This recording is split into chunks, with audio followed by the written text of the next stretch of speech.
नमस्कार, बीकेसी गुरु क्लासेस में आपका स्वागत है। आज हम पढ़ेंगे प्रश्न बैंक हल कक्षा 11वीं विषय अर्थशास्त्र। संपूर्ण प्रश्न बैंक के वस्तुनिष्ठ प्रश्नों की तैयारी आज हम इस वीडियो में करने वाले हैं। तो चलिए शुरू करते हैं। सबसे पहले लेते हैं यहां पर चैप्टर नंबर 1, इकाई नंबर 1, सांख्यिकी और अर्थशास्त्र परिचय। सही विकल्प चुनिए। सही विकल्प चुनिए। जब आप वस्तुएं खरीदते हैं तब आप कहलाते हैं उपभोक्ता। उपभोक्ता जब आप वस्तुओं का उपभोग कर रहे हैं तब आप क्या कहलाते हैं? उपभोक्ता कहलाते हैं। जब आप वस्तुओं को स्वयं लाभ के लिए बेचते हैं तब आप क्या कहलाते हैं? विक्रेता कहलाते हैं। वस्तुओं को बेचते हैं जब आप तो क्या कहलाते हैं? विक्रेता कहलाते हैं। वस्तुओं का उत्पादन कौन करता है? ऑब्वियसली उत्पादक करता है। वस्तुओं का उत्पादन कौन करता है? उत्पादक करता है। जब आप कोई नौकरी करते हैं तब आप कहलाते हैं कर्मचारी। नौकरी कर रहे हैं तो क्या कहलाते हैं? कर्मचारी कहलाते हैं। धन प्राप्त करने के लिए की जाने वाली क्रिया क्या कहते हैं? आर्थिक क्रिया कहते हैं। हम धन प्राप्त करने के लिए जो क्रिया की जाती है उसे हम आर्थिक क्रिया कहते हैं। छठवां है, निम्नलिखित में से कौन सी आर्थिक गतिविधि अर्थशास्त्र के विषय वस्तु में शामिल है? असीमित आवश्यकताओं से आर्थिक संबंधित आर्थिक गतिविधि, सीमित संसाधनों से संबंधित आर्थिक गतिविधि, दोनों शामिल हैं। तो यहां पर हम कर देंगे ए और बी दोनों, ऑप्शन नंबर सी यहां पर सही हो जाएगा। फिर है, निम्न में से कौन सी आर्थिक क्रिया है? निम्न में से कौन सी आर्थिक क्रिया है? तो यहां पर आर्थिक क्रिया कौन है? उपभोग, वितरण, उत्पादन। उपभोग, वितरण, उत्पादन, इनमें से सभी आर्थिक क्रिया हैं। ये सभी हैं। तो ऑप्शन नंबर डी यहां पर सही है। 8वें नंबर में है, मेरा दोस्त अतुल एक गायक है के दो क्रियाकलाप नीचे दिए गए हैं। सुबह गायन के लिए मंच पर एक कार्यक्रम किया तथा फीस के रूप में 10,000 रुपए प्राप्त किए। शाम को हमने उसकी 4 वर्षीय बेटी का जन्मदिन घर पर मनाया और उसके लिए गाना गाया। ऊपर दी गई सूचनाओं के आधार पर कौन सा कथन सत्य है? ऊपर जो 2 सूचनाएं दी गई हैं उनमें से कौन सा कथन सत्य है ये हमको देखना है। तो क्या है? क्रियाकलाप ए नंबर पे दिया है। क्रियाकलाप 1 एक आर्थिक क्रिया है और 2 गैर आर्थिक क्रिया है। बिल्कुल सही। पहली वाली क्रिया कौन सी थी? आर्थिक क्रिया थी जो कि हमने फीस लिया, और दूसरी वाली क्रिया जो जन्मदिन पर गाने वाली थी वो गैर आर्थिक क्रिया थी। तो यहां पर ऑप्शन नंबर ए ही सही है। फिर आगे 9वीं, इनमें से कौन सी गैर आर्थिक क्रिया नहीं है? गैर आर्थिक क्रिया मतलब जिसमें आर्थिक लाभ नहीं होता। गैर आर्थिक क्रिया कौन सी नहीं है? तो अब यहां पर हमें बताना है कि किसमें हमको आर्थिक लाभ हो रहा है, वो हमें बताना है। तो देखिए, एक माँ द्वारा किए गए घर के काम, एक पिता नेक काम के लिए रक्तदान, पिता द्वारा की गई बच्चों की देखभाल, इनमें तो कोई आर्थिक लाभ नहीं है। अस्पताल में डॉक्टर द्वारा दी गई सेवाएं जिसके बदले में हमें पैसे देना होता है। तो ये है, गैर आर्थिक क्रिया नहीं है। गैर आर्थिक क्रिया नहीं है इसका मतलब आर्थिक क्रिया है, ये ध्यान रखना है बच्चों। 10वां है, कोविड-19 संक्रमित लोगों की संख्या में प्रतिदिन 10,000 तक की वृद्धि हो रही है। तो यह क्या है? गुणात्मक वृद्धि हो रही है, मात्रात्मक वृद्धि हो रही है, उपरोक्त दोनों प्रकार की वृद्धि हो रही है। तो ऑप्शन नंबर सी यहां पर सही है। अब लेते हैं, रिक्त स्थानों की पूर्ति कीजिए। हमारी इच्छाएं खालिस्तान होती हैं, असीमित होती हैं। इच्छाएं और आवश्यकताएं असीमित होती हैं। खालिस्तान सभी आर्थिक क्रियाओं की जड़ है। क्या है? आवश्यकता या अभाव। आवश्यकता जो है सभी आर्थिक क्रियाओं की जड़ है, आवश्यकता।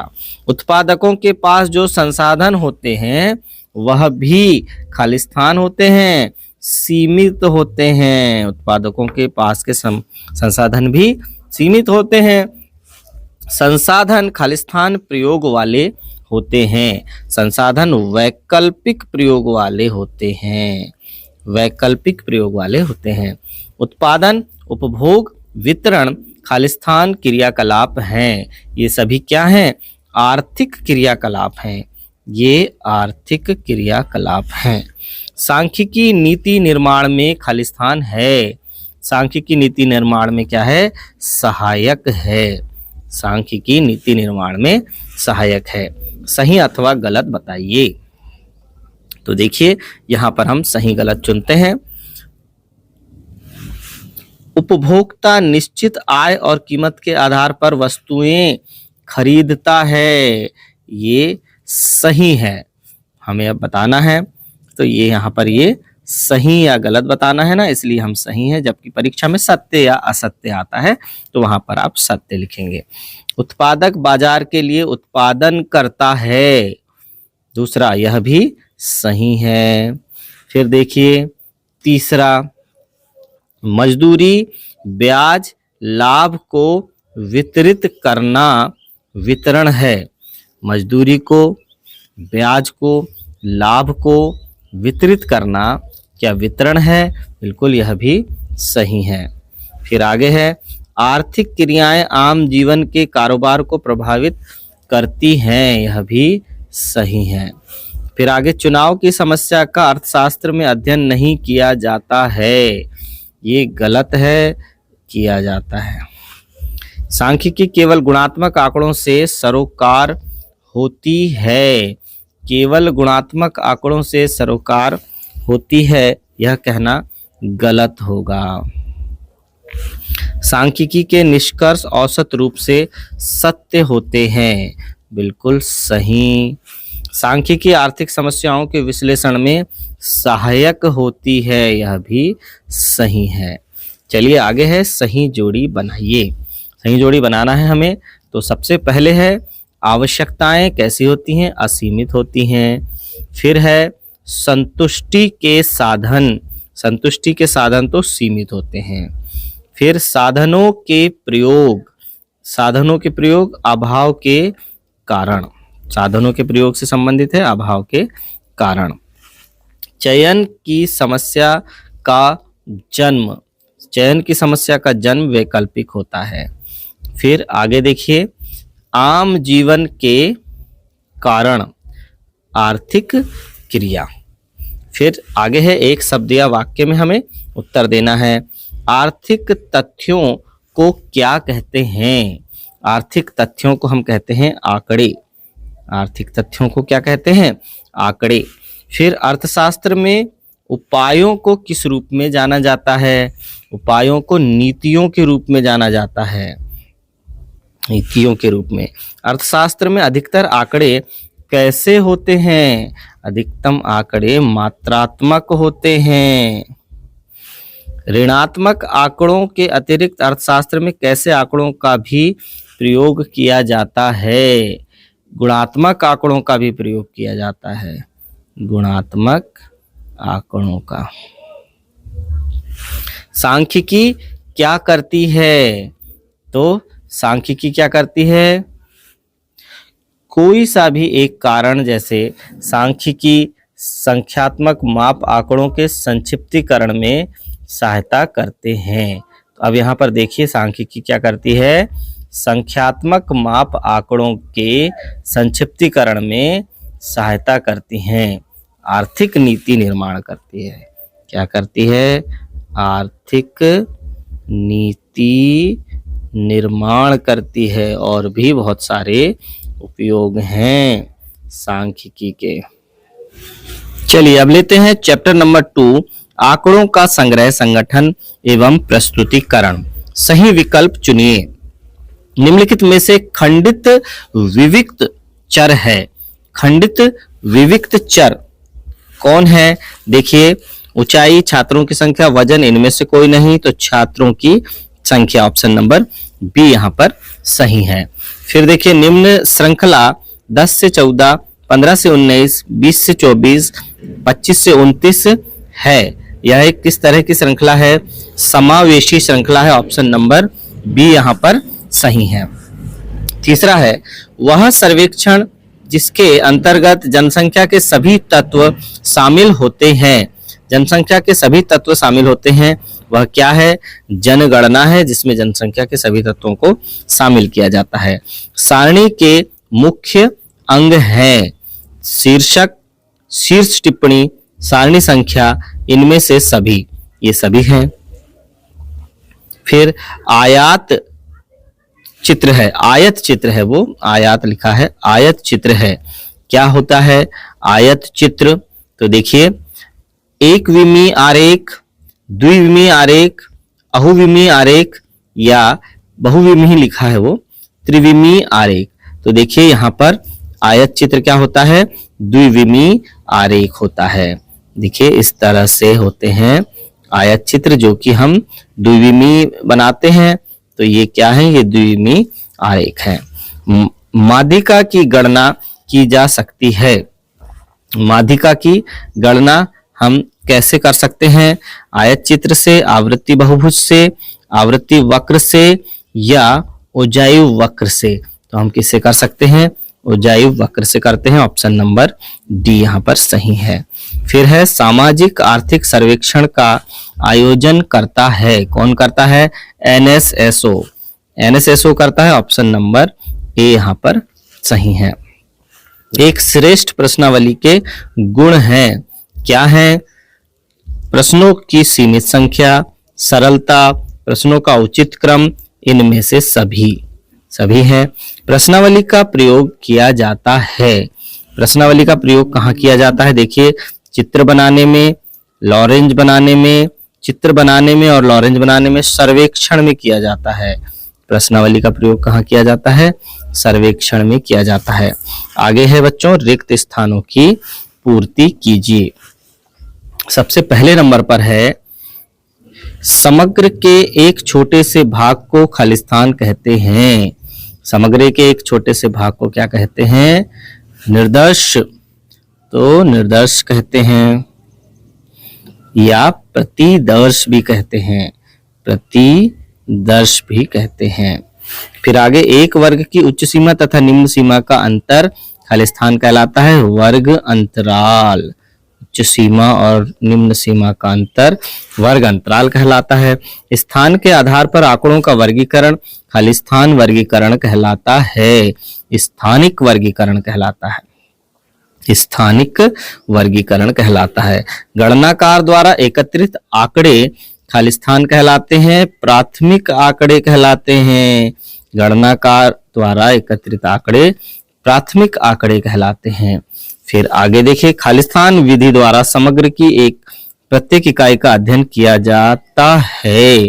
कौन सी विधि द्वारा? संगणना विधि द्वारा, संगणना विधि द्वारा। खालिस्तान चित्र में सभी मदों को कोणों में बदल देते हैं पाई डायग्राम द्वारा। पाई डायग्राम द्वारा चित्रों में सभी मदों को कोणों में बदल देते हैं। जिसका कोण अधिक तो उसका मद अधिक। सही अथवा गलत बताइए। फिर से देखिए, नमूने की विश्वसनीयता जांचकर्ता के प्रशिक्षण पर निर्भर करती है। सही है। वर्गीकरण सारणियन का प्रथम चरण है। सही है। खंडित श्रृंखला में आंकड़ों को भिन्नों में व्यक्त किया जाता है। गलत है। एनएसएसओ की स्थापना सन 1950 में हुई थी। यह भी गलत है। हिस्टोग्राम केवल समान वर्ग अंतराल के लिए खींचा जाता है। सही है। दंडों के मध्य असमान अंतर रहता है। गलत है। बिल्कुल समान अंतर रखेंगे हम। दंड आरेख जब खींचेंगे तो दंडों के मध्य का अंतर भी समान रहेगा। अब लेते हैं सही जोड़ी बनाइए। सही जोड़ी बनाइए में देखिए, सबसे पहले हम यहां पर लेते हैं, अच्छा न्याय आदर्श होता है। दैव निर्देशन, तो ये ऑप्शन नंबर सी से मिल जाएगा। फिर चरों के मूल्य, चरों के मूल्य का संबंध किससे है? खंडित श्रेणी से है। ठीक है। प्रकाशित स्रोत, प्रकाशित स्रोत का संबंध किससे है? द्वितीयक आंकड़े से है। आजादी के पश्चात प्रथम जनगणना 51 में। फिर है रेखा चित्र। रेखा चित्र किनका बनता है? प्रेक्षणों का बनता है। और फिर बहुलक का संबंध क्या है? आवृत्ति आयत चित्र से बहुलक को हम संबंधित करेंगे। तो बच्चों अब लेते हैं एक शब्द में उत्तर दें। एक शब्द में उत्तर देना है अब हमें। तो देखिए, आयत चित्र की सहायता से केंद्रीय प्रवृत्ति की कौन सी माप निकाली जा सकती है? आयत चित्र की सहायता से केंद्रीय प्रवृत्ति की कौन सी माप निकाली जा सकती है? तो देखिए, कौन सी माप निकाल सकते हैं हम? बहुलक निकाल सकते हैं, बहुलक। फिर आगे देखिए, एक वृत्तीय चित्र में कुल कितने अंश होते हैं? एक वृत्तीय चित्र में 360 अंश हम बनाते हैं, क्योंकि वृत्तीय चित्र जब हम बनाएंगे, ये देखिए इस तरह का एक वृत्तीय चित्र होता है। इसमें ऊपर 180 अंश का कोण केंद्र के और नीचे 180, तो कुल मिलाकर 360। यदि हम यहाँ पर 90-90 के भी बांट दें तो ये 90-90 के 4 भाग, चारों भाग मिलाकर 360 अंश। आगे है, सारणी में खातों के शीर्षक को क्या कहा जाता है? तो क्या कहेंगे? स्तंभ शीर्षक कहते हैं, स्तंभ शीर्षक। आगे है, किसी सारणी के कोई दो प्रमुख घटक लिखिए। कौन कौन से प्रमुख घटक हैं? सारणी संख्या, सारणी स्रोत। सारणी के घटक क्या हैं? संख्या और स्रोत, संख्या स्रोत। फिर आगे है, सीएसओ का पूर्ण रूप क्या है? सीएसओ का पूर्ण रूप क्या है? केंद्रीय सांख्यिकी संगठन, केंद्रीय सांख्यिकी संगठन या सेंट्रल स्टैटिस्टिक्स ऑर्गेनाइजेशन। छठवां है, सविचार निदर्शन से आप क्या समझते हैं? न्यायाधीश के चुनाव में किसी विधि का चुनाव अनुसंधानकर्ता के निर्णय करने की योग्यता पर आधारित हो। अनुसंधानकर्ता खुद निर्णय करके यदि न्यायाधीश का चुनाव करता है तो उसे सविचार निदर्शन कहते हैं। आगे बढ़ते हैं, अगला चैप्टर है केंद्रीय प्रवृत्ति की माप। सही विकल्प चुनिए।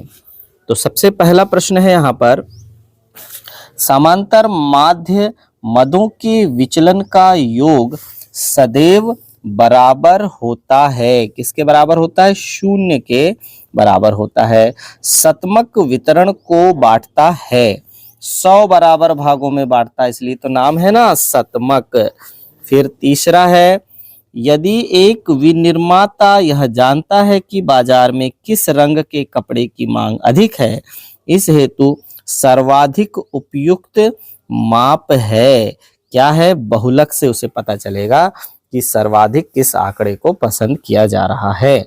मध्यका या माध्यक सदैव होती है। माध्यिका बोलते हैं, माध्यक बोलते हैं या मध्यका बोलते हैं। यह सदैव कैसी होती है? समांतर माध्य तथा बहुलक के बीच होती है, समांतर माध्य तथा बहुलक के बीच में।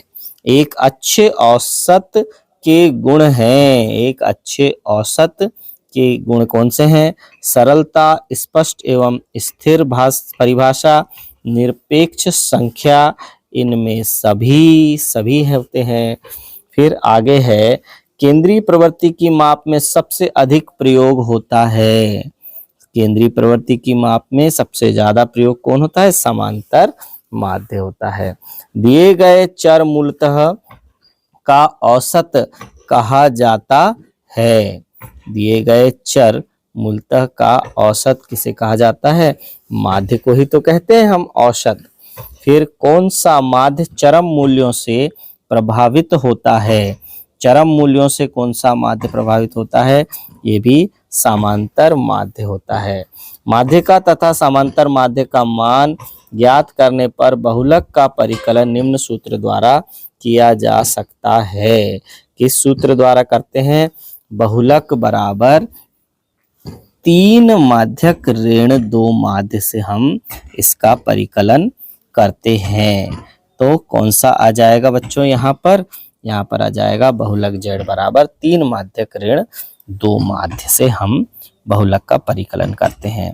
फिर आगे देखिए 10वां नंबर है 2, 4, 7, 8, 9 का अंक गणित माध्य होगा। तो देखिए करते हैं कैसे माध्य होगा। 2 धन 4 धन 7 धन 8 धन 9 कुल कितने आंकड़े हो गए 5, 1, 2, 3, 4, 5 आंकड़े हो गए ना। आंकड़ों का योग बटे आंकड़ों की संख्या। तो 8, 9 और 8 17 और 7 हो गए 24, 28, 30, 30 बटे 5 तो प्राप्त हो जाएगा 6। ऑप्शन नंबर बी यहाँ पर सही है। दूसरा है रिक्त स्थानों की पूर्ति करो। कल्पित माध्य को खालिस्तान द्वारा व्यक्त किया जा सकता है। तो कल्पित माध्य को ए द्वारा व्यक्त करते हैं, ए द्वारा व्यक्त किया जा सकता है। माध्यका की गणना के लिए मानों का खालिस्तान में व्यवस्थित किया जाना चाहिए। आरोही या अवरोही क्रम में हमें व्यवस्थित करेंगे तभी हम माध्यक ज्ञात कर सकते हैं। तो कैसे व्यवस्थित करेंगे, आरोही या अवरोही क्रम में। आरोही या अवरोही क्रम में हम आंकड़ों को व्यवस्थित करेंगे तभी हम माध्यक या माध्यिका ज्ञात कर सकते हैं। इन संख्याओं की मध्यका है। तो देखिए सबसे पहले हम इन्हें आरोही क्रम में जमा लेंगे।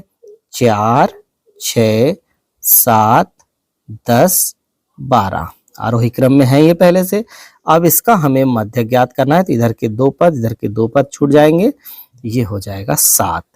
इसका तरीका क्या है, कुल पदों की संख्या है 5 जो कि विषम है।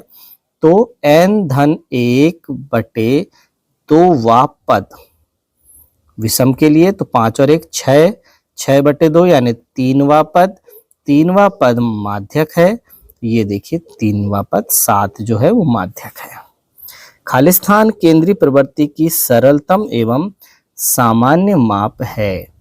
केंद्रीय प्रवृत्ति की सरलतम और सामान्य माप कौन है, समांतर माध्य। समांतर माध्य आसानी से ज्ञात किया जा सकता है। यदि माध्य 12 है तथा बहुलक 15 है तो माध्यका का मान क्या होगा।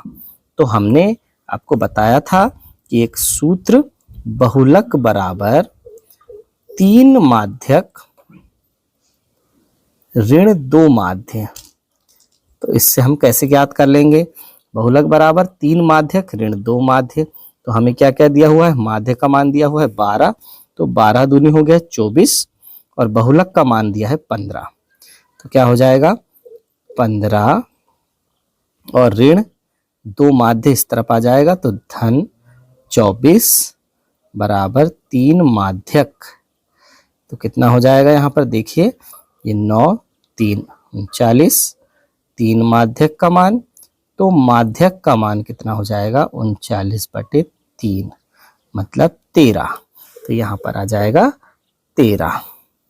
अब आगे लेते हैं, गुणात्मक माप के लिए सबसे उपयुक्त औसत खालिस्तान है। गुणात्मक माप के लिए सबसे उपयुक्त औसत कौन है, माध्यिका ही है, यहाँ लिख देंगे माध्यिका। फिर नेक्स्ट है खालिस्तान Q1 खालिस्तान चतुर्थक प्रदर्शित करता है, निम्न चतुर्थक को प्रदर्शित करता है। फिर है अगला, समांतर माध्य के मूल्यों के किसी समुच्चय के विचलन का बीजगणितीय योग सदैव खालिस्तान होता है, सदैव 0 होता है। 5, 8, x 12, 15 का समांतर माध्य 10 है तो x का मान या मूल्य खालिस्तान होगा। कुल कितने आंकड़े हैं, 1, 2, 3, 4, 5 है। तो देखिए कैसे निकालते हैं, 5 धन 8 धन x धन 12 धन 15 पूरे के बटे 5 बराबर कितना हो जाएगा 10 समांतर माध्य का मान है। अब ये 5 का पक्षांतर कर देंगे तो हो जाएगा 50। तो ये देखिए ये हो जाएगा 5 धन 8 धन x धन 12 धन 15 बराबर 5 धाम 50 हो गया। अब देखिए 8 5 हो गया 13, 14 15 25 30 40, 40 का जब हम उस तरफ पक्षांतर कर देंगे तो 50 में से घट के 10 बचेगा। तो x बराबर कितना आ गया 10। तो x का मूल्य यहाँ लिख देंगे 10। फिर अगला देखिए 10वां नंबर, यहाँ पर है 10 15 13 12 15 9 10 15 20 15 आंकड़ों का बहुलक खालिस्तान होगा। इनका बहुलक यानी कौन सा आंकड़ा है जो सबसे ज्यादा बार आया है।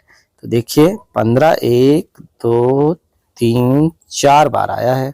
सर्वाधिक बार आने वाला आंकड़ा होता है बहुलक, जो कि 15 है। सही अथवा गलत बताइए। सही गलत बताना है तो देखिए सबसे पहले नंबर पर क्या है, अंक गणितीय माध्य केंद्रीय प्रवृत्ति का सबसे अधिक उपयोग किया जाने वाला माप खालिस्तान माप है। अंक गणितीय माध्य ही सबसे ज्यादा उपयोग होता है, बिल्कुल सही है। तो आप यहाँ सत्य असत्य लिखने को आता है परीक्षा में, तो यहाँ सत्य लिख देंगे। फिर देखिए द्वितीयक चतुर्थक Q2 को मध्यका कहते हैं, बिल्कुल सत्य है। फिर विचलन सकारात्मक नकारात्मक या शून्य हो सकता है, बिल्कुल यह भी कथन सत्य है। मध्यका की गणना करने के लिए संचयी आवृत्ति निकालना आवश्यक नहीं है, निकालना पड़ता है, यह तो असत्य है। संचयी आवृत्ति निकालने के बाद ही हम माध्यक या मध्यका की गणना कर सकते हैं। अंकगणितीय माध्य एक स्थितीय मान है, तो देखिए यह भी कैसा हो जाएगा असत्य है। फिर मध्यका अत्यधिक प्रेक्षणों से अनावश्यक रूप से प्रभावित होता है, तो यह भी कथन हो जाएगा असत्य। बहुलक को m0 द्वारा दर्शाया जाता है, यह कथन सत्य है। m0 या z द्वारा व्यक्त किया जाता है।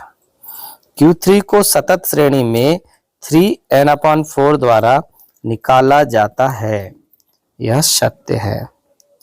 9वां देखिए सरल अंकगणितीय माध्य श्रृंखला के सभी मदों को समान महत्व नहीं दे सकता है, असत्य है।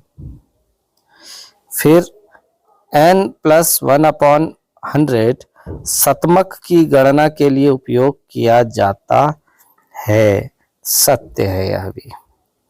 अब सही जोड़ी बनाइए। तो देखिए सही जोड़ी में सबसे पहले है मध्यका।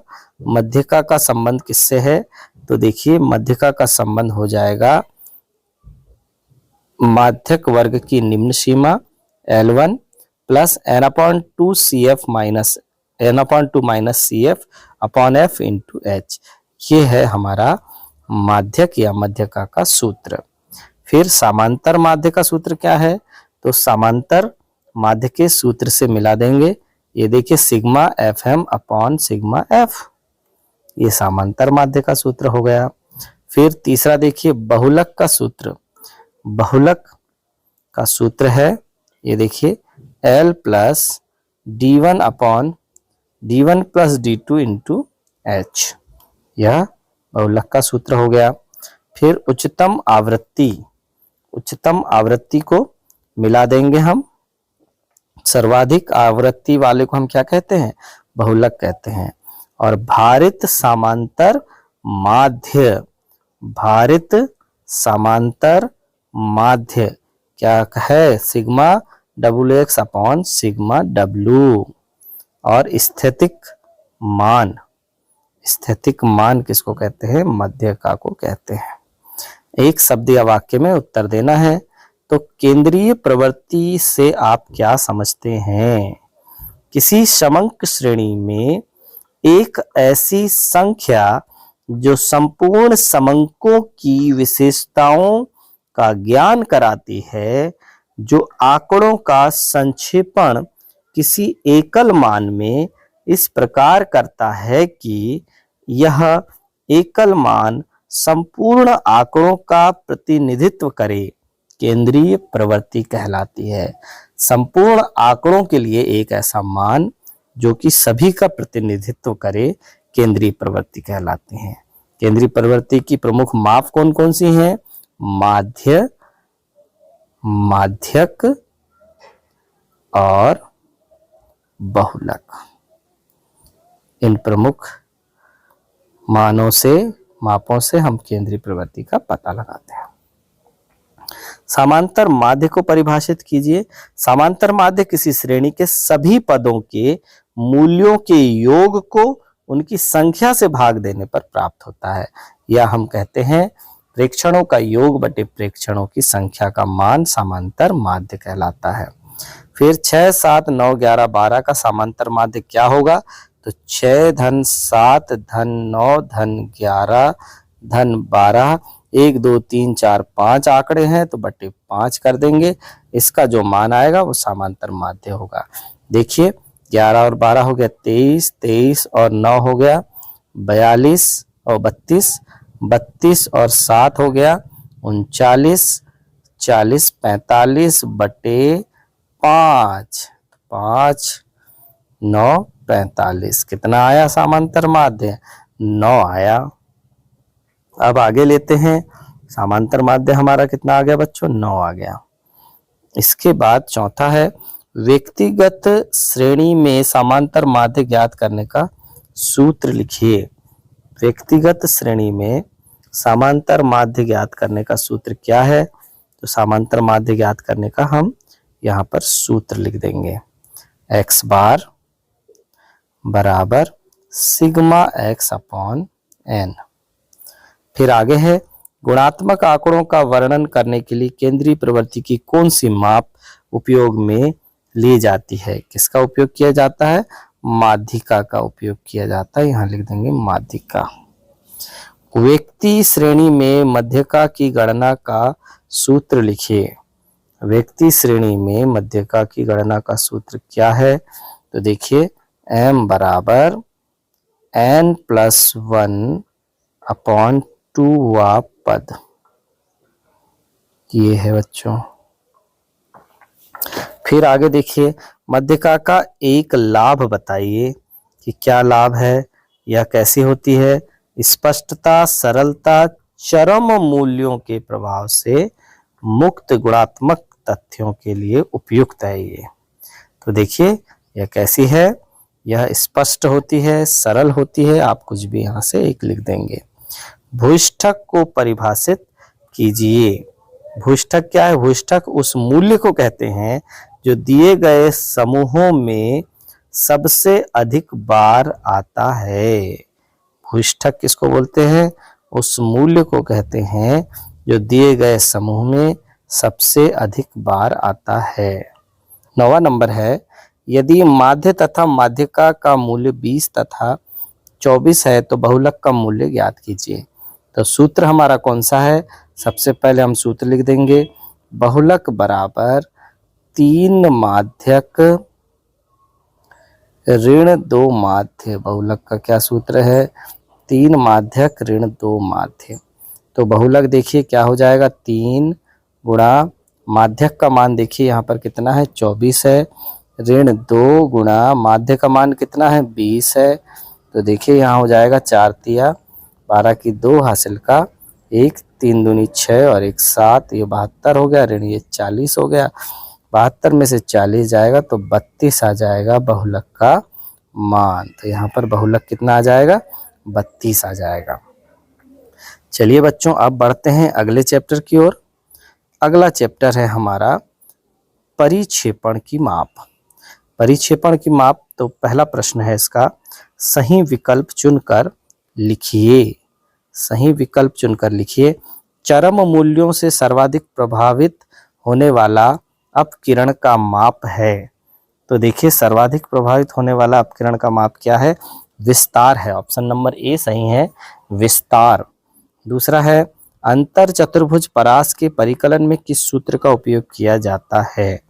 तो किस सूत्र का इस्तेमाल किया जाता है? तो यहाँ पर हो जाएगा Q3 माइनस Q1 का इस्तेमाल किया जाता है। परास गुणांक है। परास गुणांक क्या है? परास गुणांक है L minus 5 upon L plus 5, यह परास गुणांक है। फिर चौथा देखिए वितरण में असमानता का अनुमान लगाने हेतु परिक्षेपण की आरेखी माप है। परिक्षेपण की आरेखी माप क्या है? उज्जायी वक्र है।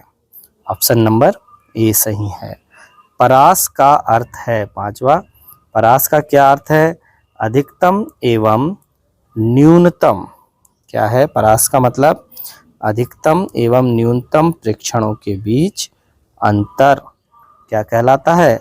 परास कहलाता है। अधिकतम एवं न्यूनतम प्रेक्षणों के बीच अंतर, यानी अधिकतम वाले में से हम न्यूनतम को घटा देंगे तो आंकड़ों का परास निकल कर आता है। गणना के दौरान धन तथा ऋण चिन्हों पर ध्यान नहीं दिया जाता। कहाँ पर? माध्य विचलन जब हम ज्ञात करते हैं तो धन ऋण चिन्हों पर ध्यान नहीं दिया जाता। पदों के विचरण का माप ही अपकिरण है, किसका कथन है? यह कथन बाउले का है, तो यहाँ लिख देंगे ऑप्शन नंबर ए, बाउले। चलिए अब ले लेते हैं 8वां नंबर। पदों के विचरण के माप को कहा जाता है। पदों के विचरण के माप को क्या कहेंगे? अपकिरण कहते हैं। ऑप्शन नंबर सी यहाँ पर सही है, अपकिरण। परिक्षेपण की सर्वश्रेष्ठ माप है प्रमाण विचलन। ऑप्शन नंबर ए सही है। श्रेणी के प्रत्येक मूल्य पर आधारित होता है। क्या आधारित होता है? प्रमाप विचलन। प्रमाप विचलन आधारित होता है। अब लेते हैं रिक्त स्थानों की पूर्ति कीजिए। विचरण गुणांक का सूत्र खालिस्तान है। विचरण गुणांक का सूत्र यहां पर हम लिख देंगे, क्या है? तो देखिए विचरण गुणांक बराबर, सीधे विचरण गुणांक किसके बराबर होगा? सिग्मा बटे एक्स गुणा 100। सिग्मा बटे एक्स गुणा 100। माध्य से लिए गए विचलन का बीजगणितीय योग खालिस्तान होता है, 0 होता है। अगला है प्रमाप विचलन खालिस्तान से निकाला जाता है। किससे निकालते हैं? समांतर माध्य से निकाला जाता है। खालिस्तान औसत से मानों के अंतर को मापते हैं। माध्य विचलन। माध्य विचलन औसत से मानों के अंतर को मापते हैं। खालिस्तान की गणना बिना विचलन के सीधे मूल्यों से की जा सकती है। मानक विचलन की, यहाँ पर आ जाएगा मानक विचलन। फिर 6वां है चरम मूल्यों से सर्वाधिक प्रभावित होने वाला अपकिरण माप खालिस्तान है, परास है। यहाँ लिख देंगे परास। प्रमाप विचलन का सूत्र खालिस्तान है, क्या है? Under root sigma D square X upon N है प्रमाप विचलन का सूत्र। अगला है खालिस्तान से लिए गए निरपेक्ष विचलनों का योग न्यूनतम होता है।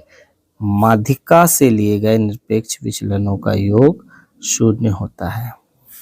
फिर 9वां है 2 या 2 से अधिक श्रेणियों में विचरण की तुलना करने के लिए खालिस्तान का प्रयोग किया जाता है। किसका प्रयोग किया जाता है? विचरण गुणांक। विचरण गुणांक। फिर 10वां है किसी श्रेणी के मूल्यों में भिन्नता की मात्रा के माप को खालिस्तान कहते हैं, परिक्षेपण कहते हैं। परिक्षेपण। परिक्षेपण कहते हैं। अब आया सही या गलत बताइए, या सत्य या असत्य लिखिए। तो देखिए सत्य असत्य में सबसे पहले किसी श्रेणी के मान अपने औसत से कितनी दूर है, परास तथा चतुर्थक विचलन यह बताने में उपयोगी नहीं है, यह कथन सत्य है। माध्य विचलन औसत से अंतरों का समांतर माध्य है, बिल्कुल सत्य है। प्रमाप विचलन ऋणात्मक हो सकता है, असत्य है, नहीं हो सकता। सापेक्ष माप उन इकाइयों से मुक्त होते हैं जिनमें मान व्यक्त किए गए हों। जिनमें मान व्यक्त किए गए हों, सत्य है। परास चरम मूल्यों से प्रभावित नहीं होता है, असत्य है, चरम मूल्यों से प्रभावित होता है। प्रमाप विचलन का प्रयोग उच्चतर सांख्यिकी समस्याओं में हुआ है, यह कथन सत्य है। माध्य विचलन केवल समांतर माध्य से निकाला जाता है, यह भी सत्य है। विचरण का ऋणात्मक वर्गमूल मान विचलन है, असत्य है। परिक्षेपण के केवल निरपेक्ष माप होते हैं, सापेक्ष नहीं, यह कथन असत्य है। चतुर्भुज विचलन श्रेणी के प्रत्येक मूल्यों पर आधारित होता है, यह भी असत्य है। सही जोड़ी बनाना है। सही जोड़ी में देखिए, पहला है अंतर चतुर्भुज विस्तार। अंतर चतुर्भुज विस्तार होता है Q3 माइनस Q1। फिर दूसरा है चतुर्भुज विचलन गुणांक, ये होता है Q3 minus Q1 upon Q3 minus Q1। आगे देखते हैं, तीसरा है चतुर्भुज विचलन। चतुर्भुज विचलन है Q3 माइनस Q1 अपॉन 2। फिर चौथा है विचरण गुणांक। विचरण गुणांक है सिग्मा अपॉन एक्स इंटू 100। फिर अगला है मानक विचलन। मानक विचलन क्या होगा? Under root sigma dx square upon N minus sigma dx upon N पूरे का होल स्क्वायर। आगे देखिए, लॉरेंज वक्र, सॉरी माध्य। माध्य क्या है? देखिए, सिग्मा एक्स अपॉन एन है माध्य का सूत्र। और लॉरेंज वक्र, लॉरेंज वक्र, तो देखिए लॉरेंज वक्र ग्राफिक निरूपण को लॉरेंज वक्र कहेंगे। और कल्पित माध्य, कोई मनमाना मूल्य नहीं, उसको हम क्या कहेंगे? कल्पित माध्य। एक शब्द या वाक्य में उत्तर देना है। तो देखिए, एक शब्द या वाक्य में उत्तर देना है। परिक्षेपण से आप क्या समझते हैं? परिक्षेपण पदों के विचरण का माप है। जो विचरण का माप है उसको परिक्षेपण कहते हैं। फिर दूसरा है परास की गणना का सूत्र बताइए। परास की गणना का सूत्र क्या है? R is equal to L minus S है। परास की गणना का सूत्र है, उच्च सीमा में से निम्न सीमा को घटा देंगे तो क्या निकलती है? परास। उच्चतम मान में से न्यूनतम मान को घटा देंगे तो परास निकलती है। निम्न आंकड़ों से विस्तार ज्ञात करो। तो देखिए, विस्तार कैसे ज्ञात करेंगे?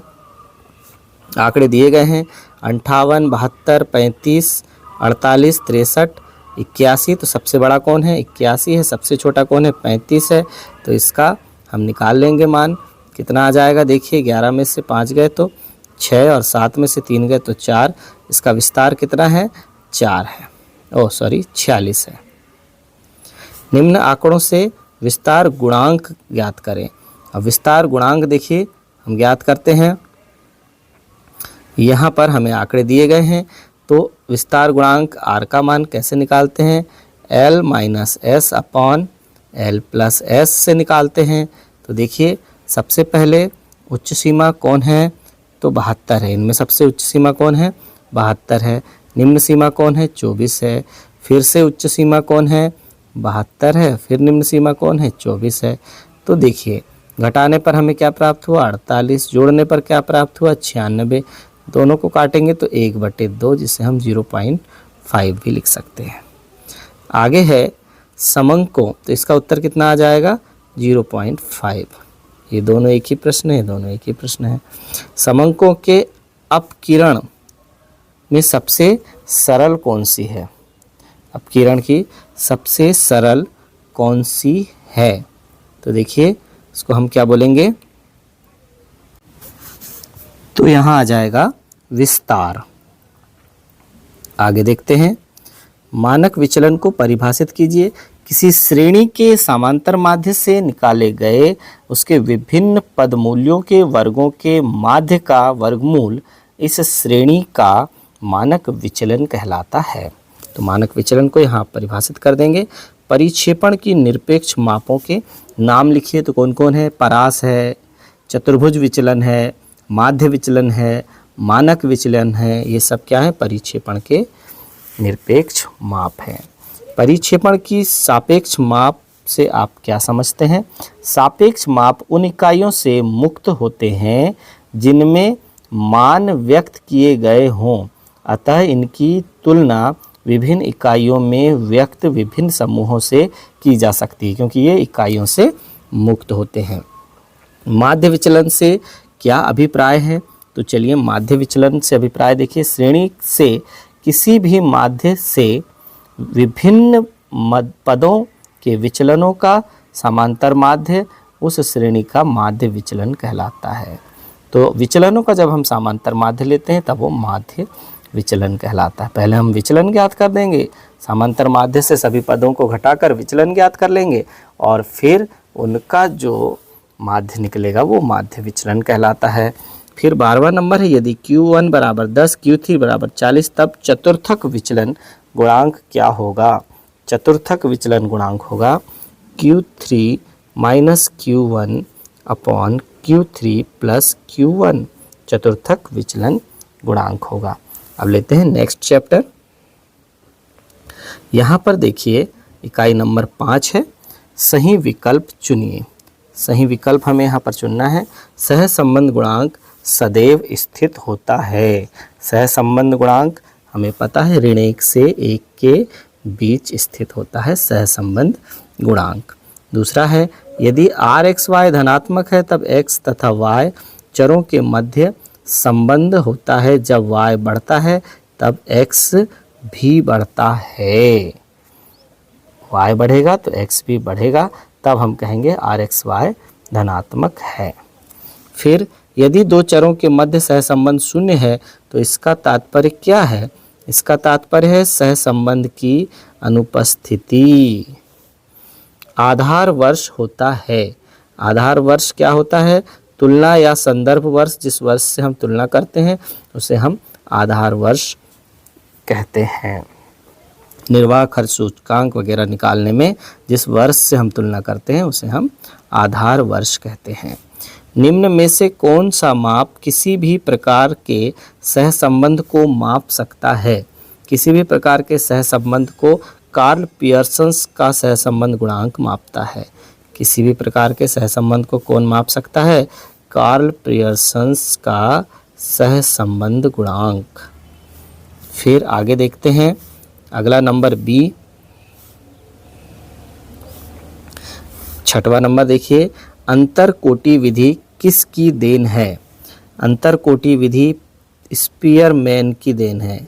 स्पीयरमैन की देन है। फिर अगला है, अधिकांश भारित सूचकांकों में भार का संबंध है, आधार वर्ष से होता है। भार का संबंध किससे होता है? आधार वर्ष से होता है। जब दो चरों के बीच परिवर्तन एक ही दिशा में होता है तो वह संबंध कहलाता है। तो ऐसा जो संबंध है क्या कहलाएगा? धनात्मक संबंध कहलाता है। बुद्धिमत्ता, सुंदरता आदि तथ्यों के मध्य सहसंबंध गुणांक स्पीयरमैन की श्रेणी अंतर नियम से संबंधित है। निर्देशांक सूचकांक का उपयोग होता है। तो देखिए, जीवन स्तर की जानकारी, उत्पादन संबंधी जानकारी, विदेशी व्यापार संबंधी जानकारी, ये सभी। 11वां है, निर्देशांक के प्रकार हैं। निर्देशांक के प्रकार क्या हैं? उपभोक्ता निर्देशांक, थोक मूल्य निर्देशांक, औद्योगिक उत्पादन निर्देशांक, इनमें से सभी हैं। फिर आधार वर्ष में सूचकांक का मूल्य क्या होता है? आधार वर्ष में सूचकांक का मूल्य क्या होता है? 100 होता है। एक निर्देशांक में P0 प्रकट करता है।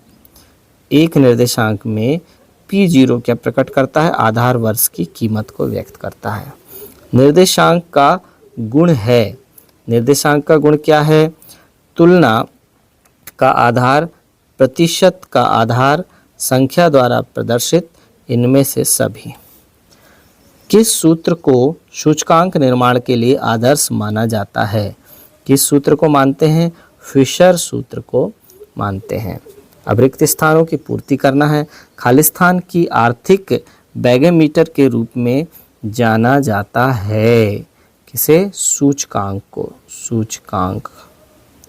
फिर दूसरा देखिए, आर्थिक निर्देशांक के आकलन में Q0 खालिस्तान वर्ष को की मात्रा प्रदर्शित करता है। किस वर्ष की मात्रा को प्रदर्शित करता है? आधार वर्ष की मात्रा को प्रदर्शित करता है। आधार वर्ष के मूल्य को P0 और आधार वर्ष की मात्रा को Q0 प्रदर्शित करता है। सरल रेखा का ढाल सदैव खालिस्तान होता है, स्थिर होता है। सरल रेखा का ढाल सदैव स्थिर होता है। आगे देखिए, प्रोजेक्ट का पहला चरण है। प्रोजेक्ट का पहला चरण क्या है? प्रोजेक्ट का पहला चरण तो यहाँ पर आ जाएगा समस्या की पहचान। सबसे पहले हम क्या करते हैं? समस्या की पहचान करते हैं। फिर आगे है, उत्पाद की प्रमाणिक जांचने हेतु खालिस्तान चिन्ह पर ध्यान दिया जाता है। किस चिन्ह पर? ISI मार्क पर हम ध्यान देंगे तो पता चलेगा कि यह प्रमाणित है। खालिस्तान दो या दो से अधिक चरों के मध्य संबंध बताता है। क्या बताता है? दो या दो से अधिक चरों के बीच संबंध, सहसंबंध। सहसंबंध जो है दो या दो से अधिक चरों के मध्य संबंध दर्शाता है। कीमत तथा मांग के मध्य खालिस्तान संबंध होता है, विपरीत संबंध होता है, विपरीत संबंध होता है। जब दो चरों के मध्य समान अनुपात में विपरीत दिशा में परिवर्तन होता है तो इस प्रकार का सहसंबंध खालिस्तान कहलाता है, पूर्ण ऋणात्मक कहलाता है, पूर्ण ऋणात्मक सहसंबंध कहलाता है। आधार वर्ष को खालिस्तान वर्ष भी कहा जाता है। आधार वर्ष को हम क्या कहते हैं? और सामान्य वर्ष भी कहते हैं। संकेत शब्द P01 में 1 खालिस्तान सूचित करता है, वर्तमान वर्ष को सूचित करता है, वर्तमान वर्ष को सूचित करता है। आगे देखिए, सही या गलत बताइए या सत्य असत्य बताना है। सहसंबंध गुणांक सदैव धनात्मक होता है क्या? नहीं, असत्य। धनात्मक, ऋणात्मक, शून्य हो सकता है। फिर सहसंबंध गुणांक का मान ऋण 1 से धन 1 के बीच होता है, बिल्कुल सही है। आगे देखिए, एक बढ़ता हुआ मूल्य सूचकांक बदलती आर्थिक गतिविधियों का संकेतक है, सत्य है। कार्ल पियर्सन का सहसंबंध गुणांक केवल सहसंबंध की मात्रा को स्पष्ट करता है, असत्य है ये। मुद्रास्फीति की थोक मूल्य सूचकांक में परिवर्तन के रूप में मापा जाता है, यह सत्य है। पूर्ण सहसंबंध धन 1 होता है, पूर्ण सहसंबंध क्या होता है? धन 1 होता है, यह सत्य है। यदि X श्रेणी स्थिर है तथा Y श्रेणी लगातार बढ़ रही है तो ऋणात्मक सहसंबंध की स्थिति है, यह असत्य है। निर्देशांक की रचना करते समय आधार वर्ष का चयन वर्ष उत्पादन वृद्धि के आधार पर किया जाता है, यह कथन असत्य है। मूल्य निर्देशांक में वृद्धि से मुद्रा को कम शक्ति बढ़ती है, यह सत्य है। आधार वर्ष में सूचकांक का मूल्य 1 होता है, नहीं, असत्य है। चलिए सही जोड़ी बनाइए। सही जोड़ी बनाइए में चलिए सबसे पहले सहसंबंध गुणांक की उच्चतम सीमा। सहसंबंध गुणांक की उच्चतम सीमा क्या होती है? R बराबर धन 1 होती है। सहसंबंध गुणांक की निम्नतम सीमा क्या होती है? R बराबर ऋण 1 होती है। तो R बराबर उच्चतम सीमा हो गई धन 1 और निम्नतम सीमा हो गई ऋण 1। R बराबर 0, R बराबर 0 क्या है? सहसंबंध अनुपस्थित है, सहसंबंध है ही नहीं तो R बराबर 0। R बराबर धन ऋण 1 है यानी पूर्ण सहसंबंध है। फिर लेस्पियर विधि यानी आधार वर्ष की मात्रा का भार, और पाश्चय विधि का संबंध किससे है? चालू वर्ष की मात्रा का भार से है। फिर फिशर विधि का संबंध किससे है? आदर्श निर्देशांक से है। मूल्यानुपात का संबंध किससे है? मूल्यानुपात का संबंध किससे होता है? मूल्यों के अनुपात से होता है, यानी आदर्श निर्देशांक ही होगा। उपभोक्ता मूल्य सूचकांक, उपभोक्ता मूल्य सूचकांक का संबंध है, ये देखिए sigma RW upon sigma W, और 100 क्या है, आधार वर्ष का सूचकांक है। तो यहां पर एक शब्द या वाक्य में उत्तर देना है बच्चों। तो देखिए, पूर्ण सहसंबंध के परिणाम की व्याख्या करें। यहां पर पहले देख लें, मूल्यानुपात हम इसे लिख सकते हैं P1 बट्टे P0 इंटू 100 बराबर R। तो ठीक है, फिर फिशर विधि है ये आदर्श निर्देशांक। ठीक है बच्चों, एक शब्द या वाक्य में उत्तर देना है तो पूर्ण सहसंबंध के परिणाम की व्याख्या करना है। तो पूर्ण सहसंबंध क्या होता है वास्तव में, जब दो श्रेणियों में परिवर्तन एक ही दिशा में और समान अनुपात में हो तो सहसंबंध पूर्ण धनात्मक कहलाता है। ऐसी स्थिति में सहसंबंध गुणांक धन 1 होता है। तथा जब श्रेणियों में परिवर्तन विपरीत दिशाओं में हो और उनके अनुपात समान हो तो सहसंबंध पूर्ण ऋणात्मक होता है तथा इससे सहसंबंध गुणांक ऋण 1 होता है। दूसरा लेते हैं, दो प्रकार के मूल्य सूचकांक के नाम लिखिए। तो उपभोक्ता मूल्य सूचकांक और थोक मूल्य सूचकांक कौन कौन से हैं, उपभोक्ता मूल्य सूचकांक और थोक मूल्य सूचकांक। कार्ल पियर्सन के सहसंबंध गुणांक का सूत्र लिखिए। कार्ल पियर्सन के सहसंबंध गुणांक का सूत्र क्या है, R बराबर sigma dx into dy upon n sigma x into sigma y। सहसंबंध तकनीक का विकास किसने दिया, सहसंबंध तकनीक का विकास किसने दिया। सहसंबंध तकनीक का सर्वप्रथम आविष्कार सर फ्रांसिस गाल्टन, किसने दिया, सर फ्रांसिस गाल्टन ने दिया। रैखिक सहसंबंध कब होता है, कब होता है, यदि दो समंको श्रेणियों के परिवर्तन का अनुपात स्थायी होता है तो उनका सहसंबंध रेखीय सहसंबंध होता है। सहसंबंध की परिभाषा दीजिए, अभी हमने दिया सहसंबंध की परिभाषा। तो देखिए, सहसंबंध दो श्रेणियों तथा समूहों के बीच कार्य कारण संबंध को ही सहसंबंध कहते हैं।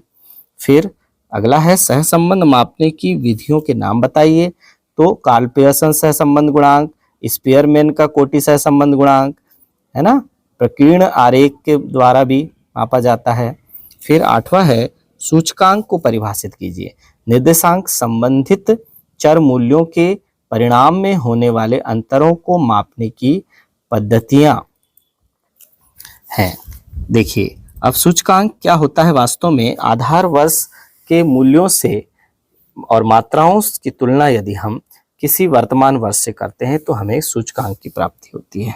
सूचकांक की सीमाएं क्या हैं, तो देखिए, अंतरराष्ट्रीय तुलना संभव नहीं, गणितात्मक सत्यता का अभाव विशेष उद्देश्य है, निर्देश पर आधारित सही एवं विश्वसनीयता आंकड़ों का अभाव होता है और कपटपूर्ण समायोजन संभव सीमित उपयोग है। ये सब उसकी कमियां हैं या सीमाएं हैं। फिर आगे है, इरविंग फिशर द्वारा भारित सूचकांक के निर्माण के लिए दिए गए सूत्र को बताइए। तो क्या है सूचकांक के लिए सूत्र, PO1 is equal to sigma P1 Q0 upon sigma P0 Q0 into sigma P1 Q1 upon sigma P0 Q1 into 100। ये है फिशर निर्देशांक का सूत्र। तो बच्चों, यह भाग 1 हमारा यही समाप्त होता है। धन्यवाद।